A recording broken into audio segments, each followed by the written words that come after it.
Você gosta de filmes de Natal?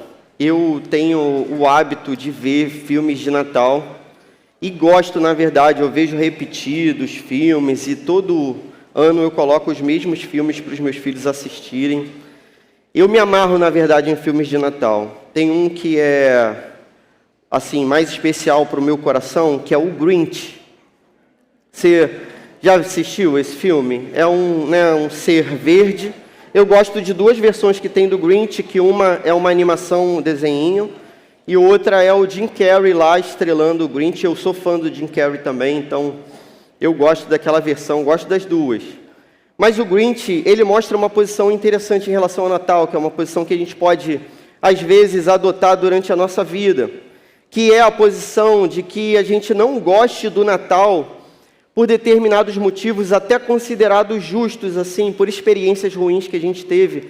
Não sei se você lembra, né? O Grinch, ele tem uma experiência ruim no Natal, então, por conta disso, ele passa a ter aversão por aquela festa, detestar aquela festa. Eu acho que eu tinha todos os motivos para ser um Grinch na minha vida, alguém que detestasse o Natal. Por quê? Porque eu tive experiências ruins. Então, muitas vezes, o Natal na minha casa foi bastante conturbado. As pessoas brigavam no Natal e aí, durante o ano, elas iam tentando fazer as pazes, aí chegava no Natal seguinte. Elas brigavam. Brigavam de novo. Eu acho que elas faziam as pazes só para brigar de novo, né? Para ter aquela oportunidade. Eu me lembro de uma experiência ruim que eu tive também, que foi a seguinte: eu estava na escola, devia ter uns 10 anos aí, e aí rolou um amigo oculto na escola, e eu tirei uma menina, só que eu esqueci que tinha aquele amigo oculto, que eu tinha tirado uma pessoa. E aí chegou no dia em que eu tinha que dar o presente do amigo oculto, eu lembrei que eu precisava ter um presente para entregá-la na escola. E aí, antigamente, não sei se você sabe, né, se você é desse tempo antigo como eu, você não tinha muita opção assim para comprar alguma coisa. Então, perto da minha casa, o que tinha? Uma padaria, uma farmácia, um açougue, e aí as opções de presentes ficam difíceis, né? Minha avó não tinha dinheiro, e aí minha avó estava, né, responsável ali por mim naquele momento. E a única coisa que a gente tinha era uma conta, que a gente tinha, existia esse negócio, conta. Você falava com a pessoa que você ia pagar depois e a pessoa acreditava. E às vezes você pagava, às vezes não. Então minha família tinha uma conta na farmácia, era o que tinha. E aí fui eu com a minha avó à farmácia para ver se a gente comprava alguma coisa de presente. Hoje em dia a farmácia tem muita coisa, as pessoas mais novas não vão entender. Farmácia vende sandália havaiana, vende perfume, vende coisa que você nem pode comprar, né? Que você nem imagina que tenha numa farmácia. Mas antigamente não, meu camarada. A farmácia vendia remédio, sabonete, e aí a única coisa que eu achei que pudesse ser um presente era um desodorante. Não tinha outra coisa, beleza? Eu ia dar um remédio para a menina e ia fazer o quê? Aí era um desodorante que tinha. Eu me lembro perfeitamente até hoje daquele recipiente do desodorante. Não tinha aquela tecnologia que se aperta, sai assim, não. Era aquela que você espremia assim, né? Você até usava aquilo de brinquedo quando você brincava e tal. Rapaz, achei aquele desodorante e era o que acontecia, só tinha aquele desodorante. Aí pedi para o amigo lá da farmácia, olha, tem como você embrulhar direitinho? Aí ele falou, tem sim. Aí existia um papel rosa, você lembra? Um papel rosa, que as pessoas embrulhavam, um papel feio, horrível, rosa.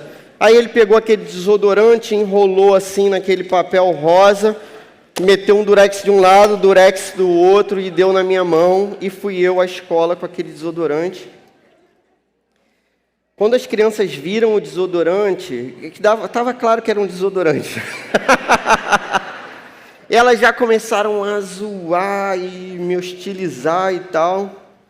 E aí ficou aquela expectativa, para quem que Clóvis vai dar o desodorante. E aí minha mão começou a suar, e até hoje minha mão sua, mas naquele dia suou mais do que nunca. E aquele papel rosa, ele começou a se desfazer na minha mão, derreter. E aí acabou o papel, só tinha mesmo o desodorante, na hora do amigo oculto. E aí todas as crianças se convertendo lá, pedindo a Deus que não seja eu, o sorteado, né, pelo Clóvis. Até que eu me levanto e digo, então, tirei a minha grande amiga, vou poupar o nome da menina, fulana de tal. Aí as crianças começaram a zoar a menina, aê, desodorante, E aí, poxa, alguns anos depois eu encontrei essa menina na faculdade. Eu me lembro que ela, rancorosa, virou o rosto para mim. Não perdoou aquele episódio, gostaria que ela tivesse perdoado, mas ela guardou um rancor e tal. Ou seja, minhas experiências com o Natal não são experiências legais. Eu poderia pensar que o Natal poderia ser uma época do ano ruim, né, insuportável, mas aconteceu uma mudança significativa na minha vida, que foi a entrada de Jesus no meu coração aos 15 anos. E aí quando Jesus entra, tudo se torna claro como o sol do meio-dia. E aí a vida ganha uma beleza que não tinha.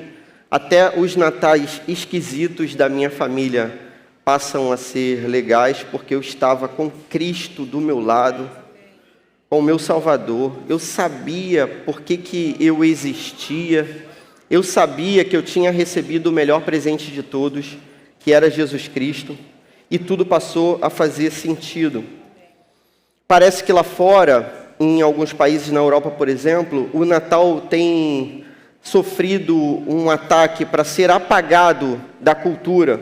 Então, em vários lugares que você tinha luzes, que você tinha, aqueles enfeites de Natal, agora isso tudo não acontece mais e eles dizem que é para respeitar um segmento religioso do islamismo e tal. Por mais que os seres humanos queiram apagar o sentido do Natal, esse é um sentido que não pode ser apagado. Cada luzinha dessa que está acesa aqui, cada coisa colorida, na verdade aponta para aquilo que não pode ser apagado, a luz das luzes que brilha sobre a escuridão, aquele que veio ao mundo, Jesus Cristo, para salvar. E é sobre essa história que a gente vai falar nessa noite.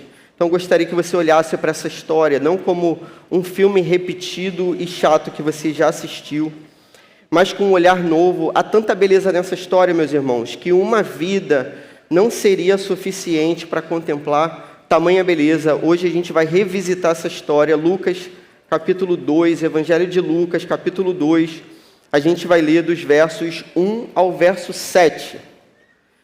E aí a gente vai ver uma parte dessa beleza. Se Deus permitir, a gente vai ver uma parte dessa beleza e guardar essa parte dessa beleza no nosso coração. Todo mundo abriu o texto aí? Lucas capítulo 2, diz assim a palavra de Deus. Naqueles dias foi publicado um decreto de César Augusto convocando toda a população do império para recensear-se. O primeiro recenseamento foi feito quando Quirino era governador da Síria. Todos iam alistar-se, cada um à sua própria cidade. José também saiu da Galiléia, da cidade de Nazaré, e foi para a Judéia até a cidade de Davi, chamada Belém, por ser ele da casa e família de Davi, a fim de alistar-se com Maria, sua esposa, que estava grávida. E aconteceu que, estando eles ali, chegou o tempo de ela ter a criança. Então Maria deu à luz o seu filho primogênito, enfaixou o menino e o deitou numa manjedoura, porque não havia lugar para eles na hospedaria. Até aqui. A primeira lição que esse texto traz para nós é a seguinte: o nascimento de Jesus aponta, assim como toda a sua vida, para a sua morte. O nascimento de Jesus aponta, assim como toda a sua vida, para a sua morte.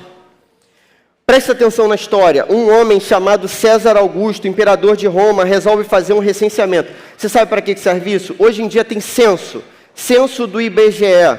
Alguém aqui já foi entrevistado no censo do IBGE? Então tem o censo do IBGE. Isso serve para contar a população por vários motivos. No Império Romano, servia para você arrecadar mais impostos. Então a ideia era, a gente vai contar as pessoas para quê?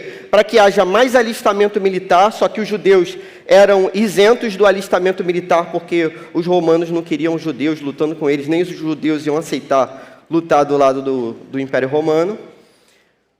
Mas o recenseamento servia para cobrar mais impostos da população. Então a população, ela já sofria com muitos impostos, e aí um governante com uma canetada resolve fazer um censo novo para arrecadar mais impostos, e a população acaba sofrendo com mais impostos ainda. Tem alguma semelhança com a realidade atual? Você pagando imposto e o governo querendo cada vez mais imposto de você? Então, um governo mau, movido pela ganância, subjugando um povo, oprimindo um povo, querendo mais impostos. Por conta disso, por conta dessa decisão de um cara que era o imperador romano César Augusto, Maria, ela precisa levantar com o seu marido da sua cidade e caminhar 140 quilômetros nos últimos dias da sua gravidez para que ela fosse ter o seu filhinho. Quando a gente olha para essa história, parece que as coisas estão debaixo do controle de César Augusto. Então César é o imperador de Roma que vai decidir que as pessoas sejam contadas e tudo vai ser feito de acordo com a sua vontade. Mas olha que coisa impressionante, quando César Augusto faz isso, movido pelo seu coração mau, pelo seu coração ganancioso, ele cria toda a providência para que o Filho de Deus nascesse na cidade na qual foi profetizado 700 anos antes. Então havia uma profecia que dizia que o Filho de Deus, o Messias, nasceria em Belém. Por conta da vontade má de um governante, as coisas estavam sendo, no final das contas, feitas pela vontade de Deus, sob o agrado de Deus, para que tudo se cumprisse perfeitamente na vida do Messias Jesus. Então, Jesus tinha que nascer naquela cidade. Parece que César está no controle, mas o Deus Todo-Poderoso permanece no controle. Você já vivenciou crises na sua vida e você pensou assim, poxa, parece que na minha vida está tudo fora de controle. Mas não, meus irmãos, dentro da adversidade, Deus age para que a sua vontade seja feita na nossa vida. O Filho de Deus, então, decide nascer numa cidade, e essa cidade se chama Belém. Você sabe o que significa Belém? Provavelmente um dia você já ouviu aqui. Belém significa casa do pão. Jesus é o pão da vida que nasce numa cidade chamada Casa do Pão. Belém é a menor cidade de todas também. Então, Jesus, o Filho de Deus, ele poderia ter escolhido nascer em qualquer cidade. Em qual cidade que você nasceu? Você nasceu na cidade ao lado, como eu? Se sim, você tem mais anticorpos que todo mundo, está mais preparado para superar todas as adversidades. Se você pudesse ter escolhido nascer em algum lugar do mundo, qual lugar que você escolheria? Pode escolher aí, não vai servir de nada, tudo bem? Pode escolher qual cidade que você gostaria de nascer, de repente uma cidade da Europa, dos Estados Unidos, de outro país, ou uma cidade, bacana do nosso país. Jesus, o Filho de Deus, planeja o seu próprio nascimento. Você consegue entender? É o Deus Todo-Poderoso que vai entrar no mundo para salvar. O Deus Todo-Poderoso que vai entrar no mundo para salvar poderia ter escolhido qualquer cidade. Mas ele escolhe a menor cidade de todas, que é Belém. E a história vai dizer algo muito mais impressionante. Há um sinal para o nascimento de Jesus, que vai ser anunciado 3 vezes nesse texto. O sinal do nascimento de Jesus é que ele vai ser colocado numa manjedoura. Você sabe o que é manjedoura? Manjedoura é o recipiente em que os animais comem a sua comida, seu pasto, a sua ração. Então, para que Jesus seja colocado numa manjedoura, ele precisa nascer não dentro de uma casa, ele precisa nascer dentro de um estábulo. A profecia que dizia a respeito ao nascimento do Filho de Deus, Isaías 1:3, e o sinal que dizia a respeito ao nascimento do Filho de Deus, na manjedoura, esse sinal serve para que eu e você possamos crer no nascimento do Filho de Deus. Jesus poderia ter escolhido qualquer sinal também para o nascimento dele, então poderia piscar luzes, poderia ter um coral bonito como esse das crianças cantando. poderia soltar fogos, poderia ter qualquer evento magnífico, mas o sinal que Jesus escolhe para o seu nascimento é ele ser colocado no lugar onde os animais comem. Ele ter nascido não numa casa como seres humanos nascem, ele ter nascido no lugar em que os animais nascem, num estábulo, que a nossa tradução, perpetuou como estrebaria. No meio disso tudo, Maria poderia se perguntar, poxa, será que Deus está cuidando da minha vida, né? Para pensar, recapitula a história de Maria aí. Maria estava tranquila na sua casa, prometida em casamento para um homem chamado José. Tudo corria bem. Um anjo aparece para ela e diz, Maria, você é a mais agraciada de todas. Agraciada numa tradução bem, sortuda, a maior sorte de todas. Você é a mais agraciada de todas as mulheres. Por quê? Porque você vai gerar o Filho de Deus. O Espírito Santo virá sobre você como uma sombra. E aí você vai se achar grávida do Filho de Deus. Por isso, entre todas as mulheres que já existiram, você é a mulher mais agraciada de todas. O que Maria poderia esperar? Poxa, se ela está grávida do Filho de Deus, ela poderia receber uma carteirinha do seguro saúde, do plano de saúde, não é? O nomezinho do obstetra, direitinho ali, para fazer todo o acompanhamento pré-natal. O anjo poderia ter tido a delicadeza de falar para Maria, Maria, olha só, vai ter um recenseamento, vai para lá 1 mês antes. Tudo bem? Por quê? Porque senão, no final da gravidez, você vai ter que andar 140 quilômetros, e quando você chegar lá, não vai ter casa para você ficar.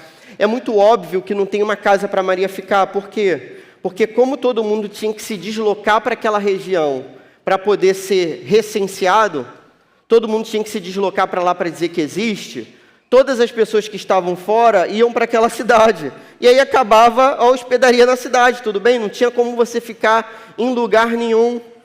E aí ela teve que ficar nesse lugar chamado estrebaria, o estábulo. Por que o anjo não avisou para ela? Por que o anjo não falou, Maria, Gabriel, Maria, se você chegar em cima da hora, não vai ter lugar para você ficar. Mas essa era a vontade de Deus para ela. Essa era a vontade de Deus para nós. A vontade de Deus é que isso servisse para nós como sinal. E que sinal é esse, meus irmãos? O sinal é que a vida de Jesus aponta para a sua morte. A vida de Jesus aponta para a sua entrega. Tudo na cena do nascimento de Jesus parece estranho e ruim. Tem uma cena de uma série que fala sobre Jesus, tal, que eu não assisti, mas me contaram. E aí na cena é assim, José, ele entra naquele estábulo e ele tem que fazer uma limpeza no estábulo. Imagina o que é um estábulo. Os animais fazem as suas necessidades naquele lugar. E aí é óbvio que alguma coisa desse tipo deve ter acontecido, né? José chegou, o cheiro não era bom, e ele teve que primeiro dar uma limpezinha ali no lugar, para que depois a sua esposa pudesse, no meio do trabalho de parto, ela pudesse ter o seu filho. E aí ele vai colocar o seu filho no único lugar que tem para colocar, que é essa manjedoura. Você consegue entender? A tradição tentou enfeitar esse dia do nascimento de Jesus, colocando até os tais reis magos no nascimento de Jesus. A gente sabe que não são reis, a Bíblia chama de magos somente. E se você ler atentamente o texto, você vai perceber que os magos não estão nessa cena. Então, na cena do nascimento de Jesus, estão só José, Maria, Jesus, alguns animais, o cheiro dos animais e algumas pessoas que foram convidadas. Você sabe quem foi convidado para o nascimento de Jesus? Quando o meu filho nasceu, meu primeiro filho, a gente era pai de primeira viagem, e aí a gente resolveu fazer um negócio muito maluco, que era tipo uma sessão de cinema do parto desse meu primeiro filho, do Isaac. Aí tinha esse negócio, tudo existe para vender, não sei se você sabe, né? E aí você podia pagar na maternidade uma sala em que as pessoas filmavam e sua família ficava lá assistindo. Rapaz, que arrependimento. Se arrependimento matar, uma confusão. Imagina, a minha família, mais a família da minha esposa. No meio daquele negócio, uma confusão na maternidade. Por quê? Porque vai nascer o Isaac. E aí as pessoas ficaram naquela sala de cinema, assistindo aquela cena bonita. Os convidados nossos eram as pessoas que a gente mais amava. Os convidados para essa festa do nascimento do Filho de Deus são pastores que estavam dormindo ao relento, sem casa também, sem lugar para dormir, cuidando dos animais. Pelo menos os pastores foram valorizados dessa vez, né? Os pastores foram chamados para o nascimento de Jesus. E aí os pastores com cheiro de bicho, com cheiro do dia, com cheiro de quem está o dia todo na rua, num tempo em que não tinha aquele desodorante que eu dei de presente no Amigo Oculto. Nesse tempo, os pastores são convidados para verem o Salvador que nasce, o Filho de Deus que nasce. E é essa a cena maravilhosa do nascimento de Jesus Cristo. O nascimento de Jesus Cristo mostra para nós que toda a vida de Jesus aponta para esse mergulho que ele faz na nossa miséria, na nossa existência, para que a gente mergulhe também na sua riqueza, na sua gloriosa eternidade. O chamado é esse. Jesus vem a nós porque nós não conseguimos ir a Ele, e Ele vem para que a gente seja salvo. Segunda lição desse texto. A glória do nascimento do Cristo é o próprio Cristo. A glória do nascimento do Cristo é o próprio Cristo. Existem duas imagens aqui que são conectadas em Jesus Cristo, desde o Antigo Testamento, mas que para os judeus daquela época não fazia sentido nenhum. Então existia uma promessa de que viria alguém da raiz de Davi, cujo reino seria reino eterno. A gente tem essa promessa em Isaías 9, mas existia a promessa também de alguém que viria como servo sofredor, que para os judeus eram pessoas diferentes. Existia um rei que seria rei eterno, e existia um outro cara que seria servo sofredor, e eles achavam que o próprio Israel seria esse servo sofredor.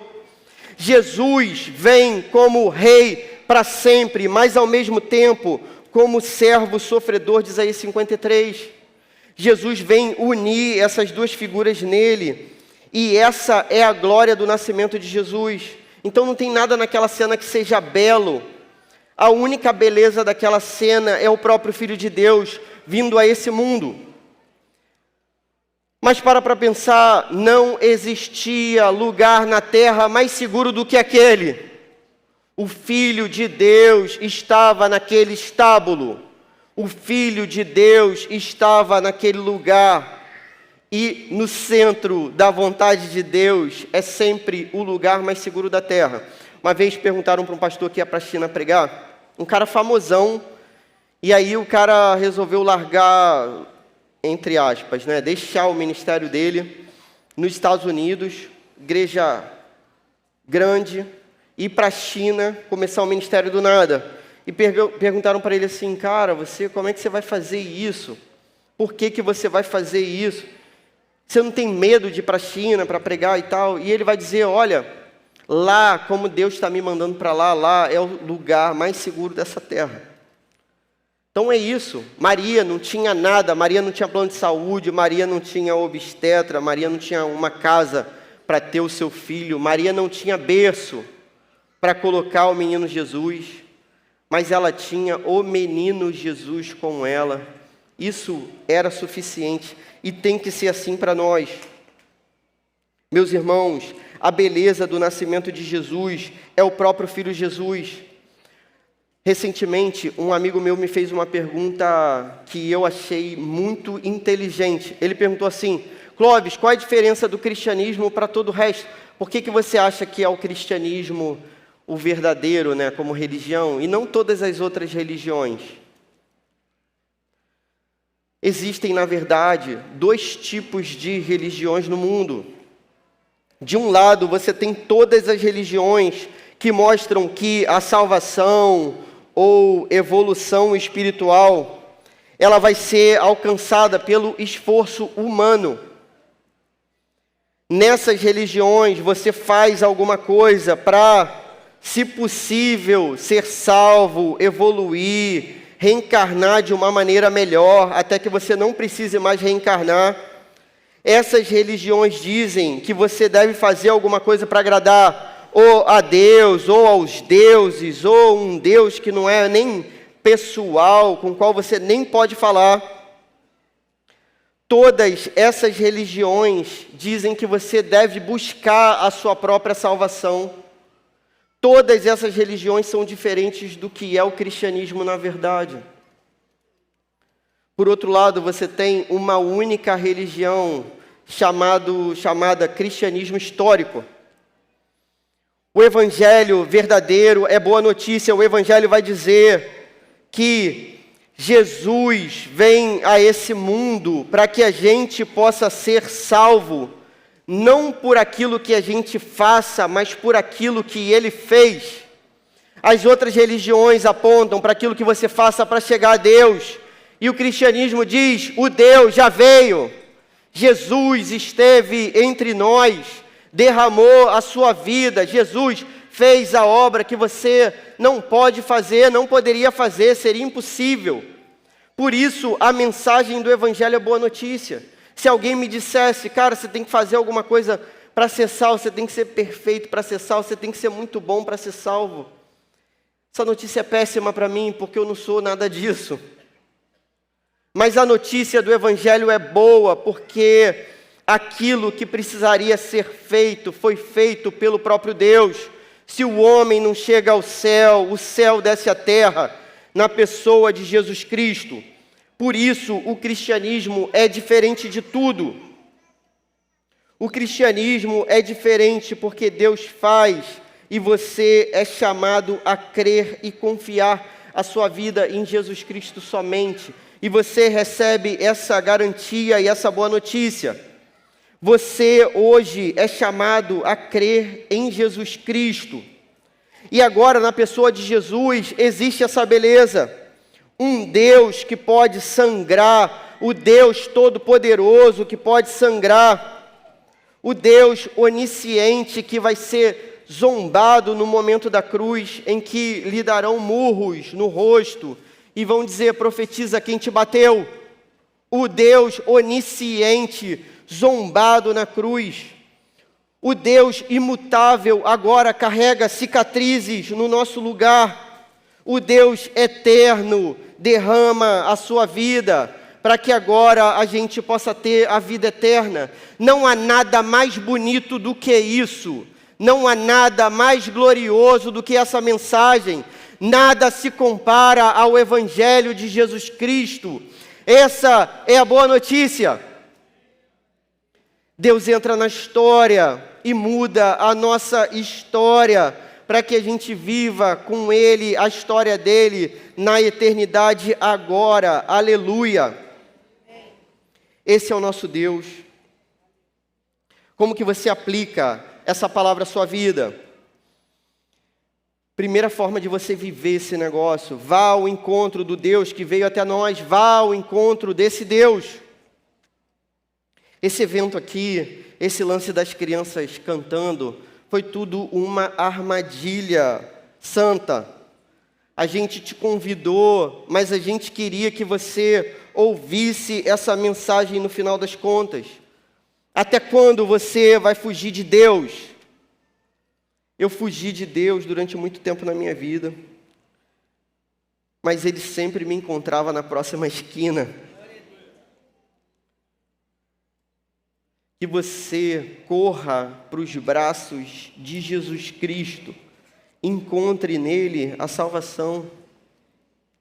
Você foi chamado nessa noite para que você ouvisse essa história. para que você creia, para que você encontre o abraço de Jesus, para que você confie a sua vida nele, a sua salvação, ao Filho de Deus, único Salvador.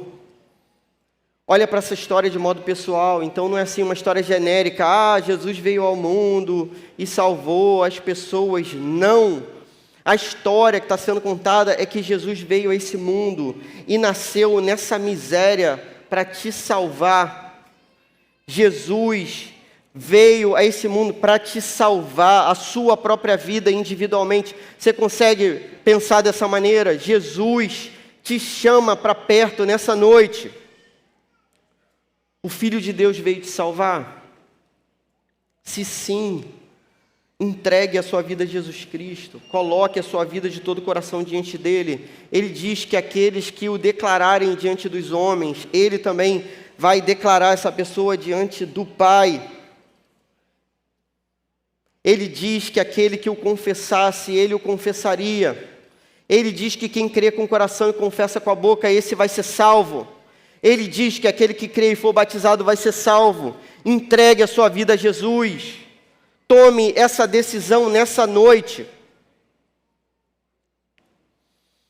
Segunda aplicação, compartilhe a verdadeira mensagem do Natal neste Natal. E esse é um desafio para você, saca só.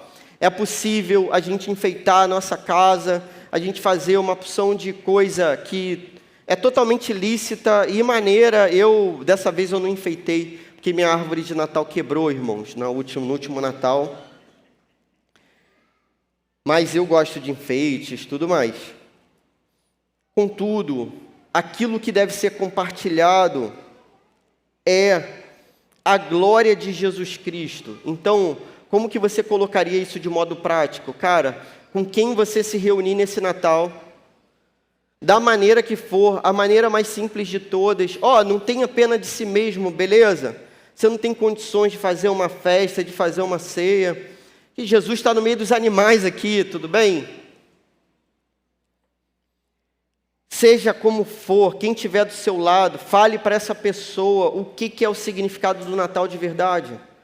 Conte essa história magnífica, que o Filho de Deus vem a esse mundo mergulhar na nossa miséria para que a gente possa ser salvo. Compartilhe com as pessoas que estão do seu lado. Compartilhe de modo prático. Não deixa ninguém da sua célula passar o Natal sozinho. Se existem pessoas na sua célula, na sua igreja, sem terem com quem passar o Natal, chame essas pessoas para passarem o Natal com você. Reúna a sua família, compartilhe o pão, compartilhe as bênçãos que Deus deu para você. E conte a seguinte história. Existe um Natal verdadeiro, meus irmãos. Toda distração comercial, toda tentativa de apagamento cultural do cristianismo no mundo e hoje na Europa, tentam encobrir o que não pode ser escondido. Um dia todo olho verá o Filho de Deus voltando, o Rei dos Reis voltando.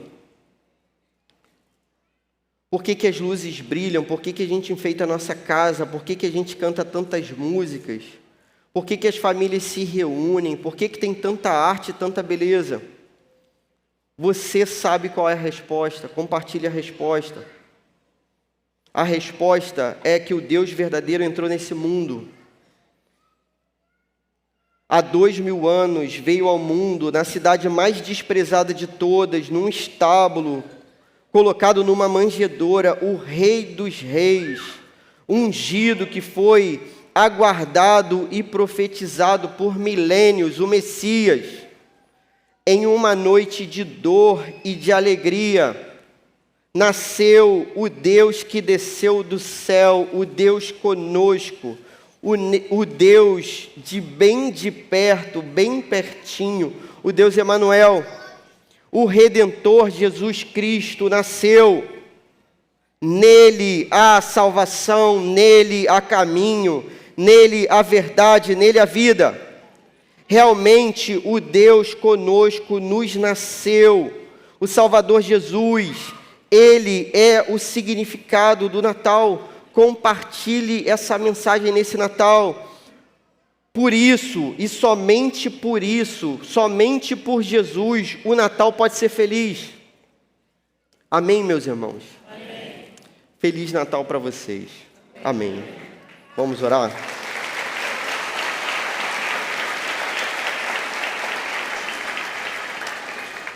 Senhor, muito obrigado, Senhor, pela Tua bênção de, nessa noite, Senhor, lembrarmos daquilo que o Senhor fez nas nossas vidas, pela Tua entrega, por aquilo que você fez, aquilo que só você poderia fazer. Em nome de Jesus, Senhor, faz com que esse Natal seja mais glorioso do que qualquer outro, que seja um momento em que a gente reparta a nossa vida, os nossos bens, a nossa casa, o nosso pão, que seja um momento, principalmente, que a gente reparta a grande mensagem que nos alcançou, que nos salvou, a mensagem do Filho de Deus que vem a nós, nós que não poderíamos ir a Ele, o Filho de Deus que veio e disse para nós: venham a mim, vocês que estão cansados e sobrecarregados. Muito obrigado, Senhor. Muito obrigado porque aqueles que estavam perdidos, como eu, foram achados pelo Teu amor, pela Tua graça, pela Tua obra, pela Tua cruz, pelo Teu sangue, pela Tua redenção, pela Tua ressurreição. Muito obrigado, Senhor, porque o Teu nome é incomparável, acima de todo nome. Muito obrigado pela Tua beleza, pela Tua justiça, pela Tua bondade, pela Tua paz, que excede todo entendimento. Muito obrigado pelo Teu amor santo. Muito obrigado, Senhor, pelo Teu evangelho, por essa boa notícia. Muito obrigado pela alegria do Espírito Santo em nós. Muito obrigado pelos frutos do Espírito sobre a nossa vida. Muito obrigado, Senhor. Quantos presentes o Senhor deu para nós durante a nossa vida. Senhor, recebe a nossa vida, o nosso coração, como um presente nessa noite também. É o que nós temos a oferecer.